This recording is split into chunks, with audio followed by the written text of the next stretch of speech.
So if you know that you're going into a situation, it doesn't always have to be with marriage. It could be something you're dealing with at work, something you're dealing with family. Each one of you before you, and guys are good at this. I am incredible at this.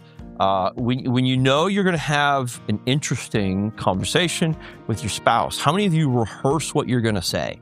Okay, you go through it in your mind, like, oh man, and I have it all in my head, and it's airtight. There's no way you can argue it. Okay, I have, and what if she says this? I already got it. I already got it here. And what if she says that? I already got it here. And you have it sort of mapped out, and then you go into it. You go into the script. And then she says something you did not expect. Like, whoa. And then the conversation goes in a whole different thing. But we do this. We rehearse this. You have a script. You have a script that you go through, again, with your spouse or with the other people that you interact with. If you know you're going into work, you're going in, you're getting ready to have a hard thing. You have to fire somebody, or HR and all that. You kind of have it out, like, hey, this is what I'm going to say. A lot of times people will write it down. Oh, we're going to write it down. I'll have my talking points. We'll have it all, and sometimes that works, and hopefully it goes well. But we all have a script. There's a script that we try to rehearse in our minds. Now, if the script is basically built on the idea of avoiding conflict, then it's probably not going to go well. He spoke to this group of people who knew nothing but emptiness. He said, no. Your cup overflows. Goodness and mercy will follow you. We're tax collectors. We're outside of the circle. We're not good. And if we're honest, I don't deserve really any mercy. But Jesus makes it very clear. The shepherd comes to find you. And in fact, you can dwell in the house of the Lord forever. The good shepherd comes, he carries you on his shoulders individually as if you were the last person on the face of the earth. And that illustration would have been enough. That one was shocking enough just to have the idea of that Old Testament image of the shepherd coming to look at you. Jesus could have closed it out at that point, but no, he continues. Even to these people who are sitting here who are pretty convinced the rod and thy staff, they're not going to comfort me. In fact, there's a rod and a staff that's probably hanging over my head somewhere in the universe ready to punish me. But Jesus is not done yet. He reaches back and he remembers an incredible story that was told to him by someone who taught him how to tell stories.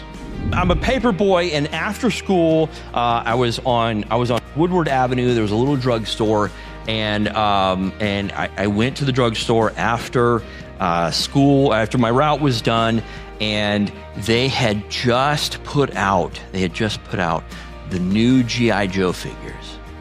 Oh gosh. Now, I looked through my money, and I did not have enough money to get one of the new G.I. Joe figures. And so I came up with this ingenious plan. And the ingenious plan was I was going to open the package. I was going to take out the G.I. Joe, and I would do this underneath the paper bag so that no one saw what happened to me.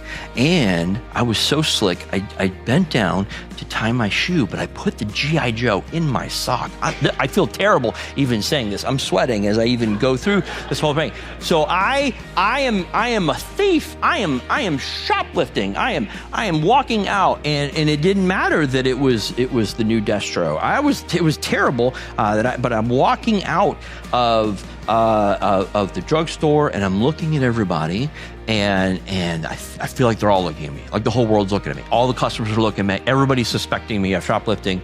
Wasn't the case. But I walk out of the store, and this is the truth. I'm telling you, this actually happened. So I'm on my bike, okay, and I'm riding back home. I get to a street, and the stoplight comes on, and I stop. But I stop, but my front tire was off the curb. Okay, so my whole bike was off the curb, and a police officer comes, and I swear he's probably going 2 miles an hour. Okay, a police officer comes, he's getting ready to take a right turn, but he comes and he accidentally bumps the wheel of my bike. Okay, and I thought, I'm going to jail.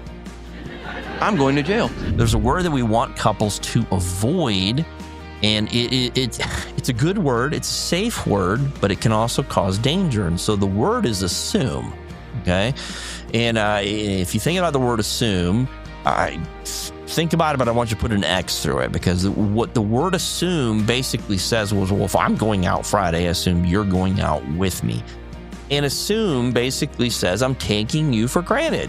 I assume that you're going to go with me. And the key for a lot of relationships is we are in the re-up business. We are in the reaffirmation business, that even though at a wedding we're going to put rings on the fingers of the person that we love, it doesn't take very long before we have to reaffirm, I love you, I think you're wonderful, I think you're attractive, and you're an awesome person, and all those different things. And I won't say you have to necessarily do it every day, but you need to be in the business of it. You need to be in the reaffirmation business. And the reason that Luke wants to put these stories in over and over and over and over again, because the tendency for all of us is to do those two things. One is to sort of blame that person for being lost, or two, probably the most important thing, is that you blame yourself for being lost. And there's really no hope. I'm not going to get found. I'm just going to stay here. It's my mess. I've got to sort of sit with it. There's a Savior who is coming around just like I would come around every Christmas, every Thanksgiving, every Easter, relentlessly. Have you seen the picture? Have you seen it? Have you seen him? Have you seen her? Have you seen? Because I've been looking. I've been searching. I've been looking for you. Have you seen them? Have you seen where they went? Because I'm not going to stop. I'm not going to rest. I'm not going to give up. And even though I have what I have, I'm still coming after you.